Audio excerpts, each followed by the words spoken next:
So now I'd like to invite all of the three speakers from this afternoon to join us for the question and answer session.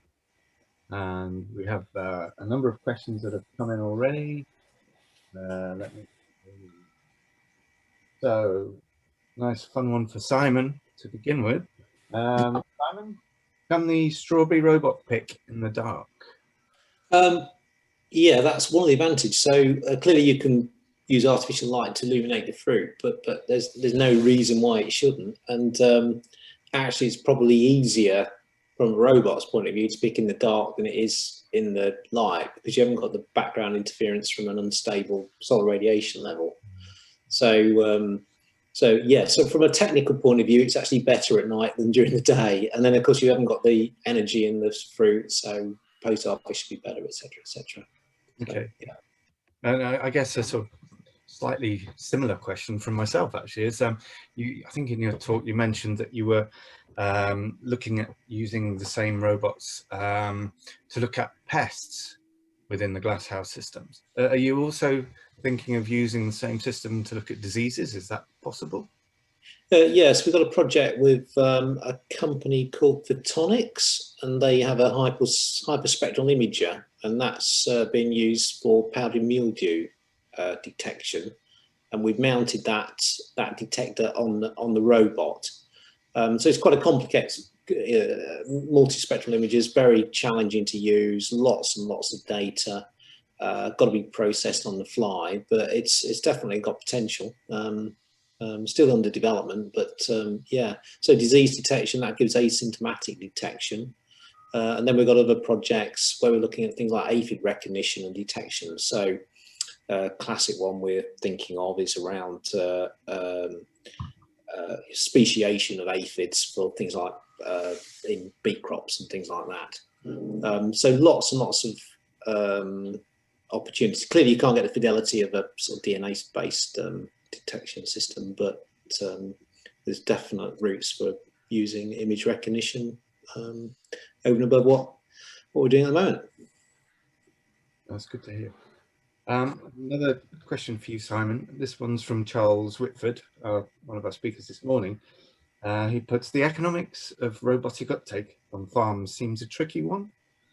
What are the best ways to improve the cost-benefit ratio for farmers, growers? Service models, multi-use robots, purchased by cooperatives or marketing organisations, rather than just individual farms? Yeah, yeah. I don't think it's less of a question of it's not clearly economics is critical, and that's all around ROI. Clearly, for things like fruit picking, the ROI should be very, very quick because you're replacing lots and lots of manual labour, which is expensive. I think the ROI for pest and disease control is going to be significant as well. Then it's really a question of business model for adoption. And as you rightly say, and Charles rightly says, there's a number of things. So do you rent the robot as a service? So the capital stays with the robot company, and then the robot is charged out as a service for disease control. That's one option. Or do you have a system where you continuously invest in new robots? I think the trend is going towards a service model on the basis that these are extremely complex technologies, which needs will need continuous support and maintenance from experts, particularly around software stack. And that's very, very different from buying a machine, buying a tractor, where you're repairing and fixing hardware. Once you get into manipulating software, it's really very, very difficult, because what you change, what an individual might change, might affect the operation of the whole fleet. And then control of servicing needs to be important. So I suspect it will go to a service model.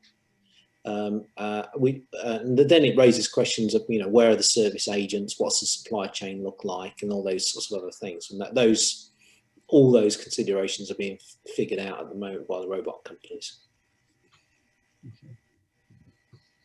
How long do you think it will be before we see these picking robots?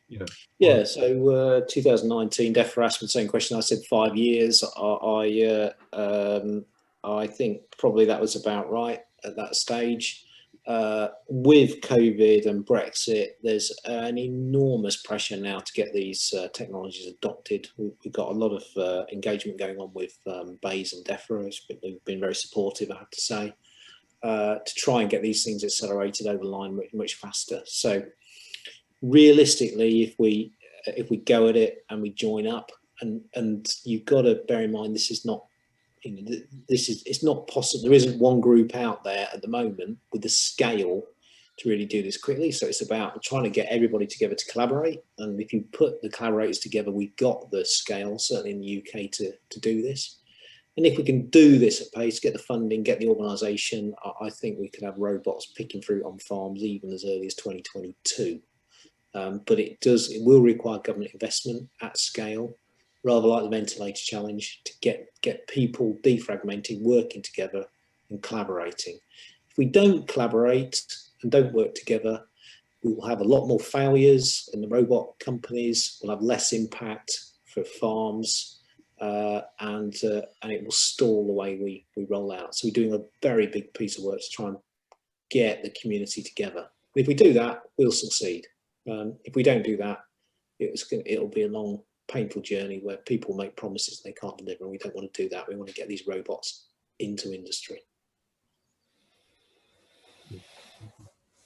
There's a comment that's come in for Bryn, I think, although I'm not sure it's a full question actually, but it's something regarding dose rates or concentrations per crop surface area, and work that you've been looking at that. And whoever it is said, it's great to hear, Bryn. Look forward to hearing or discussing more about this in the future. I don't know. Yes, okay. One of the issues with new technology is that it's not an issue, it's a benefit really. It has the capability to reduce the amount of pesticide that's applied per hectare, because it just applies in spots to the plants once it's identified them. The difficulty with that, so you can use that now with a product that's maybe used at 2 litres per hectare and maybe save, I don't know, some percentage of the amount that you would normally use in an overall spray, because you're not doing that overall spray. But that's not necessarily what people want, or what the chemical companies want. They want those borderline products that currently don't pass the risk assessment at, say, 2 litres per hectare. But if we're only spraying 50% of the field, can we just spray 1 litre per hectare, but we're only spraying it on little spots of the field? But the difficulty with that is not all spots in the field are equal. The bits around the edge where the strips are much more significant in terms of repopulation of non-target arthropods and insects than the centre of the field where you've got a monoculture. So the difficulty that the regulators got is we've got to come up with a new model that supports spraying in various small areas over a large area. So it's very similar to what Keith was talking about identifying the areas where the slugs are and then having that background level. But to be honest, we don't know how we're going to do that. It's quite new, but we're going to have to come up with how smaller amounts of pesticides are applied and what the dose should be. And then the question after that is, how on earth do you control that? Because if you sprayed 50% of the field and the data knows which 50% you've sprayed, how do you bring that back? And then if you have a second spray, or there's all sorts of questions around that just that one thing about more sustainable use by less application of pesticides. And just as an aside, I believe, this is for you, Bryn, as well, I believe that CRD is actually coordinating the OECD drone technology group across Europe. No. I believe it's worldwide. Yeah. Are you able to outline the work that's ongoing in this area? The group have identified, there was an initial data call in from the group in, I think it was March, where a number of organisations and individuals supplied papers for the group to look at.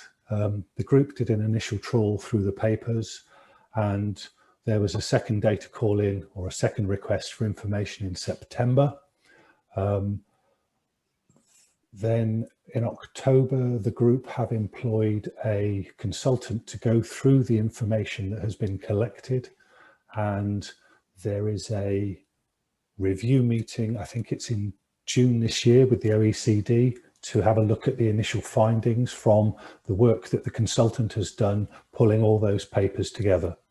So it's the information that the group is looking for is on spray drift, because different drones, different rotor configurations, different nozzle configurations have an effect on the spray drift from the drone, and it's trying to pull together a body of work that would give any organization the opportunity to extrapolate that to a specific drone type. Yeah, okay, that makes sense. I guess that's sort of follows on a little bit from the work that you did on originally on Azulam, you know, where you were looking at aerial application, and obviously a lot of the aerial application work that had been done before came from conventional planes in the United States and other places, and obviously you were looking to see what the data was from helicopters, which presumably have similar properties to rotors on drones to a degree. So anyway, there's another quick question here for Jerry. Sort of follows on a bit from the question to Bryn on spot application. You know, we've just heard from Bryn about the problem of spot application. How is that resolved in the United States? Spot application? Yeah. Yeah. So, well, it was interesting when Bryn was bringing that up there, that we had a situation just last summer where a grower was making an application at a half rate, and he was going every other row, and it was a very efficacious treatment, but he needed to make applications at a much closer interval. So they would rotate. And it became an issue that the state got involved in, and finally, I believe it was approved, but it was just very ingenious of a half rate every other row, but more applications, and it was a very much reduction of chemical. But as far as spot treatment goes, I mean, we've been actually doing testing on spot treatments for a long time, but not necessarily in the manner that Bryn was doing it. It's more for spot testing for residues if you were going into, let's say, a field of where it was totally overgrown with weeds, and you just wanted to remove the weeds in that particular area. What would be the residues coming out of that particular area? So to answer that question directly, I don't think that there's any guidance yet about how to make those determinations between, if you're going in with a particular area and recognizing that there may be different rates in different parts of the field. There's not a guidance there, or at least I'm not aware of it. Okay, thank you. And another question for Bryn.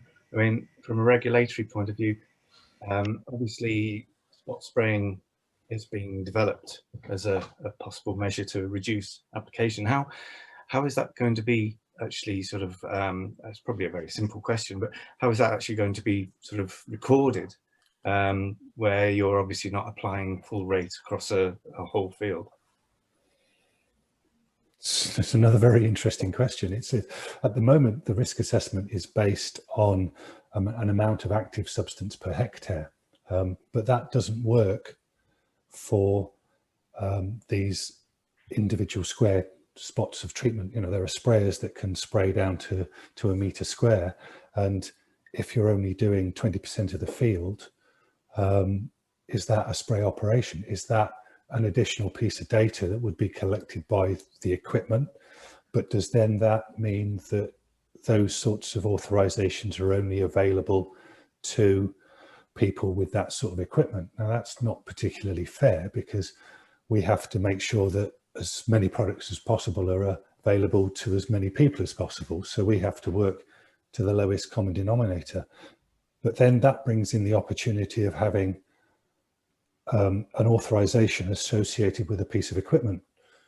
But the regulator has never been really involved in specifying particular pieces of equipment before, and that would be a complete change for us. And to be honest, it's probably a step too far for the regulation, and it's not something that the government would want to go for. But we have to come up, if this spot treatment or this variable treatment across, or variable rate across a field or across an orchard is going to work, we have to come up with a new way of defining the amount of pesticide applied. But at the moment, I don't know what that is. But I've got some very interested specialists who are licking their lips thinking, I've got years of work here trying to work this out. Okay, another question for Jerry from Chris Bean this time. Says, fascinating talk. He missed my introduction, I think, but is IR4 part of EPA or USDA? How are you funded? And what is the attitude of EPA to biopesticides compared to conventional? So IR4 is funded from the United States Department of Agriculture, USDA, but we are not directly connected with them. So we're a standalone organization, but they do fund us. We also receive money from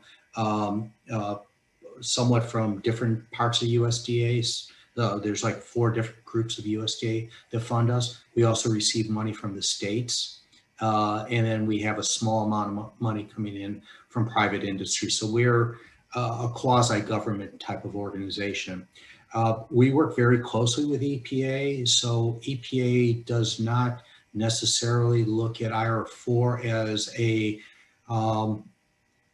just another company submitting data. They consider us a governmental partner.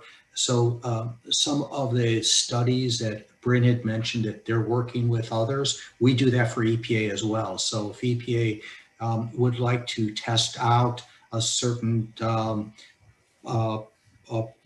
proposal before making it into a policy, oftentimes they will come to us and ask us to test for them so they can then get some hard data to help them make the appropriate regulatory decision. As far as the second question goes, we are seeing in the United States the registration of more biopesticides on an annual basis than conventional products. It's typically, a handful more biopesticides than the conventional products, but this trend has been going on for several years. So it is definitely, there are more. And I'll just throw a little plug in that my organization's website has, under our biopesticide page, we have a database that talks a little bit about biopesticides and gives a searchable database that you can go in there and look at crop and see what's registered. Okay, thank you. Another one for you, actually, Jerry. Can't see who it's from, but most biopesticides are contact acting. A few years ago, I looked at spray deposition. I think it might be Simon from this morning, actually, but it's complicated. But the actual participants can't ask through the questions and answers, so we have to use the chat. Looked at spray deposition for a biopesticide for detritus and mildew control in soft fruit. The product worked well most of the time, but not always. The analysis we did on spray deposition showed that spray coverage and distribution was very important for effective control. Is there enough info from biopesticide producers and agronomists informing growers on best application methods? Yeah, I think that has been one of the fundamental changes that has occurred as people become more and more knowledgeable about the biopesticides, about the need to be very precise. And there's not much, or I shouldn't say there isn't as greatest room for error with a biopesticide as there is with a conventional product. So if it is requiring certain gallonage of spray or certain volume of spray solution, it's needed. And for the most part, I think the growers have become much more in tune to making sure that every one of these details are followed, or their performance of the product may become compromised. Okay. And then we have a final question from the Q&A, again for Jerry. This is from Roma Gwyn. And Roma asks, Jerry, do you see the number of biopesticide products coming to the market increasing? What difference has the IR4 program made to increasing numbers of and speeding up of biopesticide availability and grower uptake? And then final part is, how many biopesticides are now available to farmers in the USA? Okay. So yes, again, it is increasing the number every year. There's more and more new products coming to the market. As far as things go, yeah, I believe IR4 has a huge role in increasing the number of products out there. Not only are we developing and helping the public sector products get to market, but some of our activities are filling the gaps and helping the private sector ones also get a foothold in the market as well. So we won't just work on public sector products in our data development effort. We will work on products that are developed by the biopesticide industry as well. As far as the number goes, I don't know. It may be useful, as I mentioned a couple seconds ago, about going to the website and looking at that database, and I'll give you a handle about some of the uses that are registered, but I don't have a number. Okay, thank you. Okay, well, we've actually got plenty of time left, and what we're going to do is, just as we would if we'd met in Rothamsted today, we're going to open up the floor to anybody that wants to ask a question of any of the panelists, because we have the panelists from this morning still available as well. And you can do that by raising your hand. If you look at the participants list, there should be a hand raising facility next to your name. I don't know if anybody would like to ask a question or make a comment. Please do if you would like to do so. And I just thought I'd sort of open this up to all of the panelists actually, from this afternoon and this morning. I thought it was really interesting, Jerry, that you do that sort of little experiment, if you like, with your students and ask them to look at the label and see what the differences are between the organic and the conventional. And I think that's something that's true of our actual industry on this side of the Atlantic as well, in that the division between organic and conventional seems to be getting less and less of a sort of a grey area, and there's much more sort of take up of some of the methods that are used in organic, and similarly in organic some of the methods that are used in conventional, such as no-till, for example. I don't know, maybe Keith, could I jump on you and ask you for an opinion on that? I was rather hoping I'd be the second person you asked. It is a very interesting area, and I was particularly interested by Jerry's comments myself on that, because to my eyes as well, there is a narrowing of the difference between the two. And that surely must be to the good, because there are good, for each side, there'll be novel practices available from the other side. And having a wider tool or bigger toolbox of tools must end up, one would have thought, properly utilized with more options to tackle the same problems. Hopefully that means then less reliance on artificial inputs such as synthetic chemicals. Not sure we will ever get away in my lifetime completely from the use of synthetic chemicals, but the increase in the biopesticides on the market, which Jerry commented on as well, is another promising indication that we are in fact now looking at alternative methods as a priority. And presumably the indication from these products being on the market is that people are buying them and utilizing them. So all in all, I think this is a good trend and one which I shall be watching with interest over the next year or two. Great. We have another question actually for James, but I'm not sure that James is still on the call. Just can't see him in the list. So I think that's something we'll have to leave for later. So Roma has you have your hand up, I think. Yes, I do. Can you hear me? Yes, we can. Thank you. Hi. My question's for Bryn. Hi, Bryn.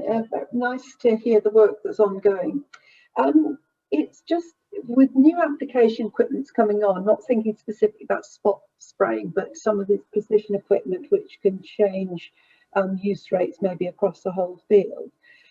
Do you think you can get to the point where you can have some in-principle approaches so that each piece of new equipment doesn't have to be approved against each sort of substance? Because at the moment, you know, when you get the substance approved, it's for using certain application equipment. But if the application technology moves forward, is there a way that you think you can have an in-principle approach to say it's okay for all different types of substances? I lost a little bit of that, but I think what you're saying is that one application for a new use should cover as many uses as possible and as many pieces of equipment as possible. I think that's what you're asking me. Or possibly another way of saying that you can have a piece of equipment that is approved in the same way as a tractor sprayer is approved or a backpack sprayer is approved. Could you have any piece of equipment that gets that general in-principle approval? We tend to, at the moment, we don't approve equipment, and we're not looking to approve equipment. We look at methods of application. So if there's a broadcast air assisted method of application, then as long as it's applied by a broadcast air assisted sprayer, we're not really too worried about it. Similarly, if it's a boom sprayer, we're not too worried about it. The difficulty that we have with some of the new technology, especially the drones, is that they are all different configurations. So what we're really looking for is a suite of data that we can use to encompass as many of those types of devices as possible. But that does mean that that data will have to be made available or have to be available to applicants rather than being owned by someone. Does that answer your question? Partly, yes. Thank you, Bryn. Partly, I think it's still, yeah. So what you're saying is, yes, some parts of it can be in principle, but there's also an element that will need to be specific to this. Yes, you wouldn't be able to extrapolate from a broadcast air assisted from a boom sprayer to a drone, and similarly, you wouldn't be able to go in the opposite direction. But we are looking for broad principles to support new technology rather than asking for specific data every time. Thank you.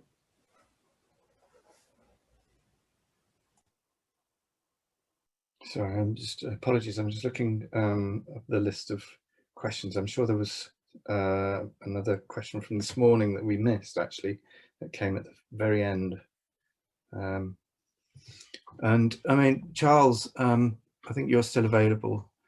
Are you actually doing any work looking at this sort of area of spot spraying? So I'm just going to turn my video back on. So in terms of you know, the kind of precision spraying application and spot spraying, we're doing it as part of R&D work yeah, so we're, as I said in my presentation, we're involved in developing a variable rate sprayer for orchards. And part of the field work that we'll be doing will be to look at the real deposition rates from the variable rate sprayer, specifically in parts of the canopy. But that's very much within the kind of R&D part of the, of the project. It's not quite ready. We're not testing fully commercial devices and things like that. But it sounds like it's going to be something that's going to require quite a huge amount of work to be done to get all the information that the regulators are probably going to require. Yeah, I'm not quite sure what the best routes are to doing this. I mean, it would be, I don't know if there are rules on what quality of data is needed that the regulators would need, because one of the things that could be, I mean, I'm kind of thinking as I speak here, but I'm wondering if whether growers themselves could provide some of the data that would feed into this, whether there could be some growers that would measure their deposition, testing these pieces of equipment, and that data being collected and fed straight back to the regulators. I don't know.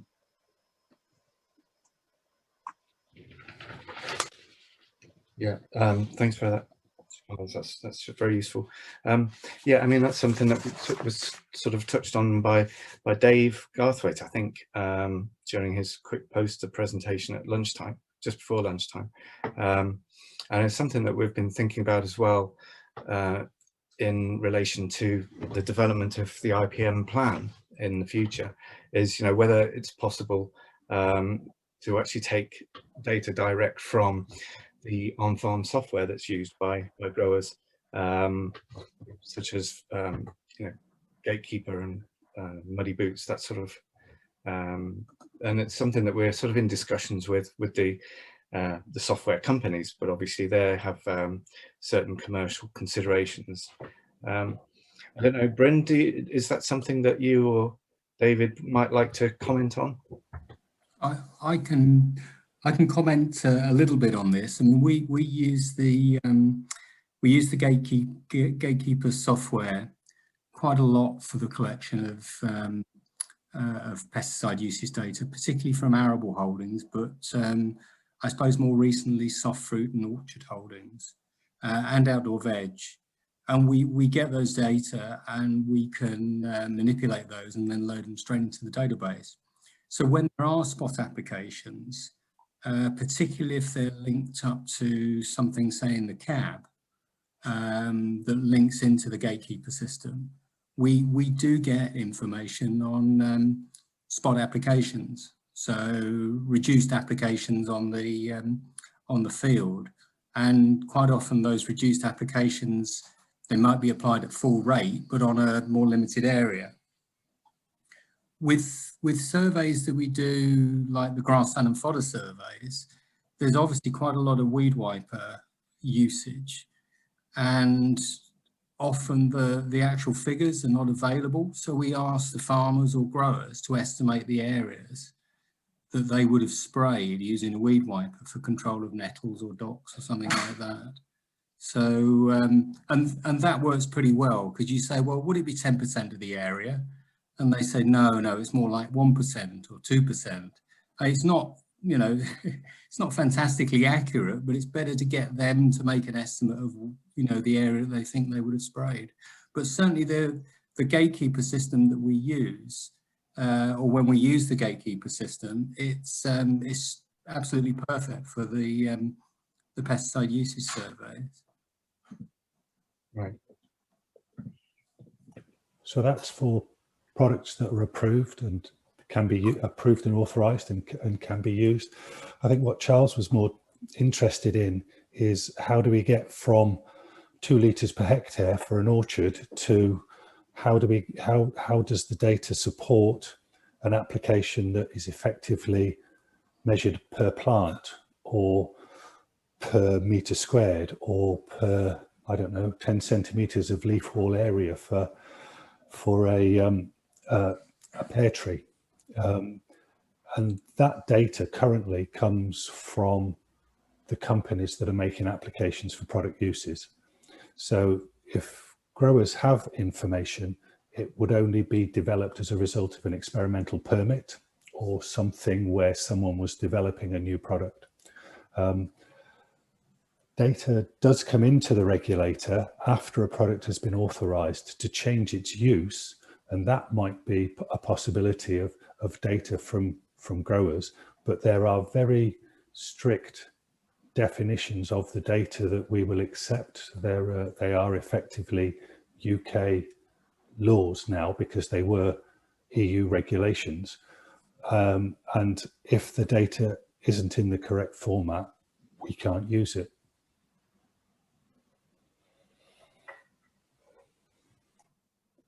Good. I think, can I just add something to that? So that, I mean, I feel, Bryn, we should probably have another chat after this at some point, because I'm sure there's overlap and lots of the stuff that myself and colleagues are doing and others around the UK are doing in this kind of work. And we're probably collecting the data that would be really useful for you, but we perhaps don't get it transferred over to you, or we maybe not collecting it in quite the right way. But if we spoke to you first, maybe we could kind of kill two birds with one stone kind of thing. I'm sure we could.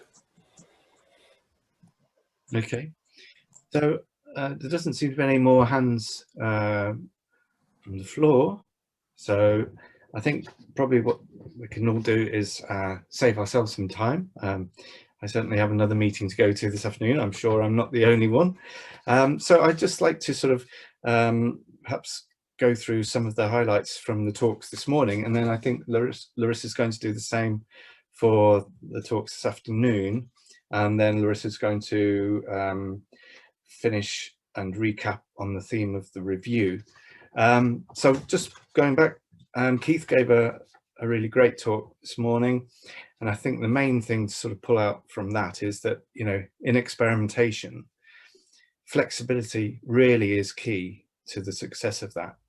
And there's this real need for the biologists to have a recognition of risk, which is vital. And that's a sentiment that was echoed by Hannah during her talk as well. James Laurenberg de Boer suggested that, you know, long-term adaptation of agricultural technologies really depends on an economic benefit, and that's something that I sort of discussed earlier on as well, in terms of, you know, uptake of IPM and how in the UK we're hoping that you know, that might be done through the ELM system long term, to actually benefit growers for taking on that risk. Charles Whitfield concluded that if areas of crop are left with very poor spray coverage, then that basically opens up the crop to infection. And also that although new kit can improve effective use of pesticides, there is a lot growers can do with the kit that they already have, and to get better performance out of that existing kit. And, you know, hopefully new technologies such as low spray drift nozzles and various other new innovations that are coming through will help with that. Then during the poster session, Hannah McGrath, she basically suggested that flower margin strips can benefit carrot quality, but it's important, and that depends on the composition of the strip itself in terms of the species.